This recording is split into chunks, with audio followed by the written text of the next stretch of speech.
In the name of God, Father, Son, and Holy Spirit. Amen.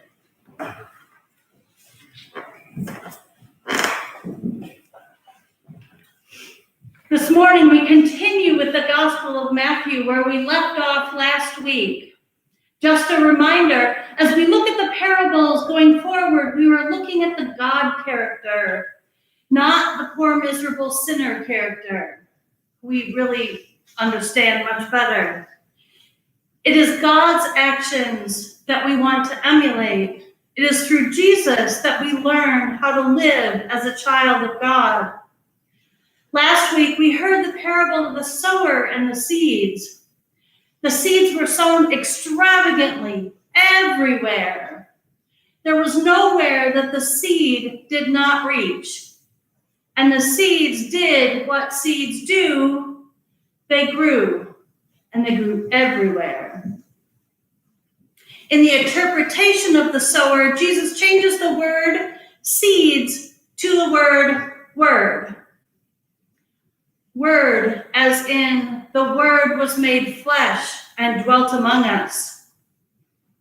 Jesus, the Word, is everywhere in the world. There is nowhere that he isn't. Today's reading is known as the parable of the wheat and the weeds, or the wheat and the tares. Sometimes we hear it. And Jesus begins the parable with a familiar phrase, the kingdom of heaven. What is the kingdom of heaven like? The kingdom of heaven may be compared to someone who sowed good seed in his field.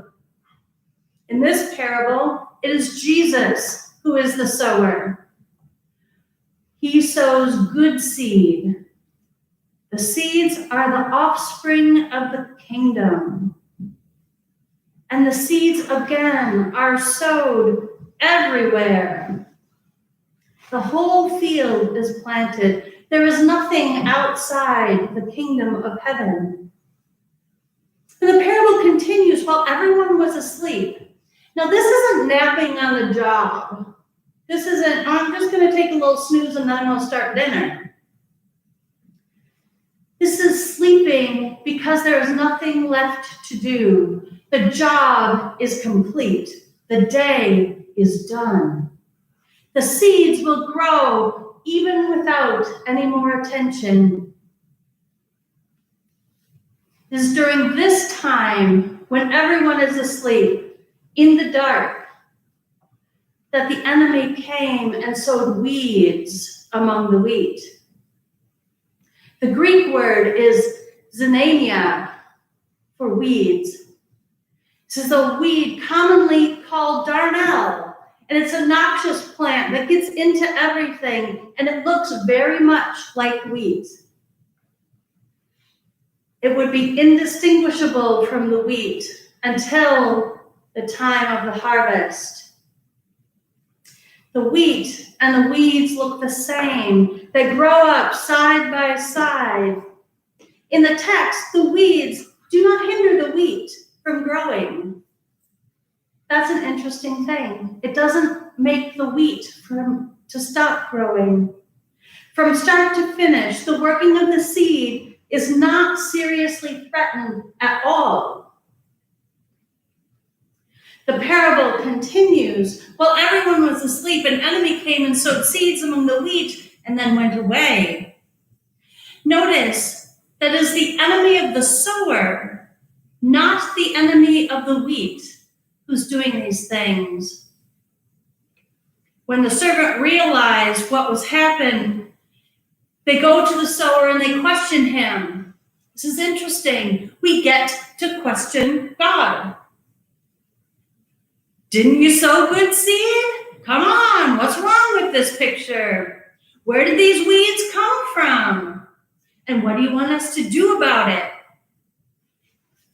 Do you want us to pull them out? Rip them out by the roots. And here we see that God is in charge. His reply is, an enemy has done this. It's not our responsibility to deal with evil. The weeds have no effect on the wheat, but they are an inconvenience to the farmer and the servants. The servants tried to get rid of the weeds. They would ruin the whole field, the whole thing. All the wheat would be gone. The weeds are a nuisance. And the sower's response is, let both of them grow together until the harvest. Let both. Let is ephete in Greek. Ephete can also mean allow, permit, suffer. Our translation uses let.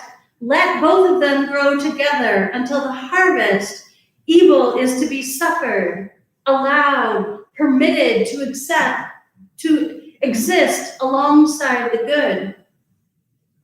This word, ephete, is used in many places in the New Testament. About a third of the time, it's used in this parable, let.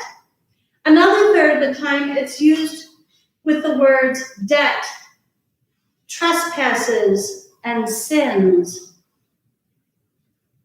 When translated in those places, it means forgive. Forgive the weeds who grow up alongside the wheat. Allow the weeds to grow alongside the wheat. The weeds will be dealt with by letting them be. That is forgiveness. That is suffering with. That is permission, all rolled into one. When I discovered this, it about took my breath away. This is who God is, the one who forgives, the one we are called to emulate. Later in the service, we'll pray together, forgive us our trespasses as we forgive those who trespass against us. Forgive, let, allow, suffer, permit. Forgive our debts, our trespasses. Allow our debts as we forgive. Allow our debtors, those who trespass against us. This makes God's grace very personal. How do we live with the weeds? We all have weeds in our lives, right? There's that distraction that pulls at us. There's that and causes us pain. We all suffer with and through hard times and difficult people. We're living through hard times right now. What do we do? How do we deal with the weeds that are around us? We deal with sickness, both in ourselves and in our loved ones. Weeds.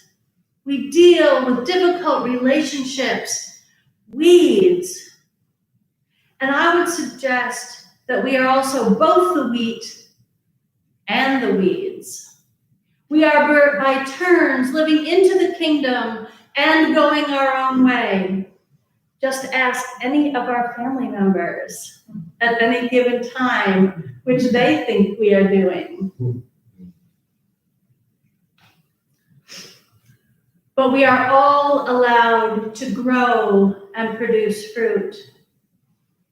As Jesus explains the parable at the end of the gospel lesson, the disciples are told that the harvest will come.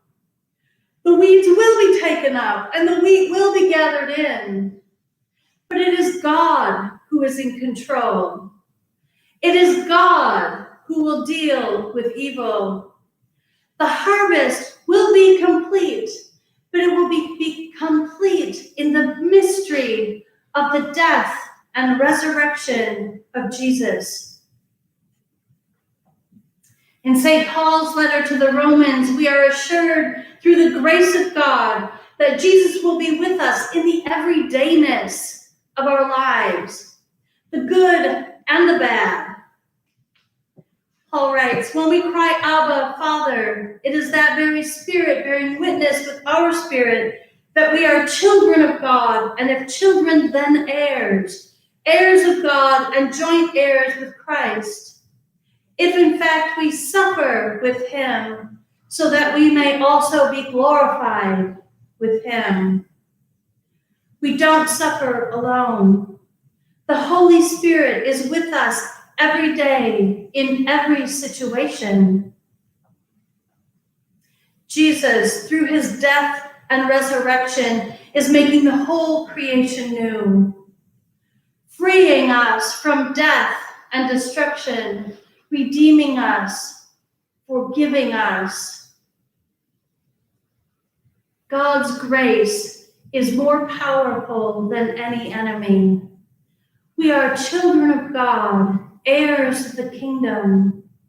We are forgiven. Amen. Amen.